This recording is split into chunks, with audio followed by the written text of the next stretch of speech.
சுறா கைடு 12ஆம் வகுப்பு பொதுத் தேர்வுக்கான புதிய பதிப்பு தற்போது பரபரப்பான விற்பனையில். மாணவர்கள் பொதுத் தேர்வில் அதிக மதிப்பெண் பெற உடனே வாங்குங்கள் சுறா கைடு.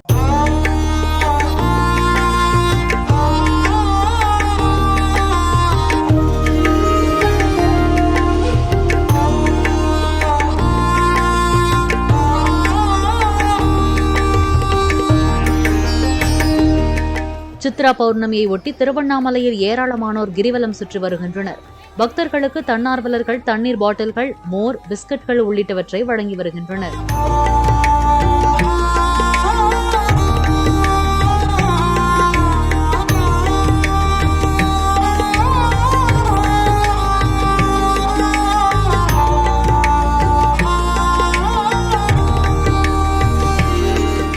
சுறா கைடு 12ஆம் வகுப்பு பொதுத் தேர்வுக்கான புதிய பதிப்பு தற்போது பரபரப்பான விற்பனையில். மாணவர்கள் பொதுத் தேர்வில் அதிக மதிப்பெண் பெற உடனே வாங்குங்கள் சுறா கைடு.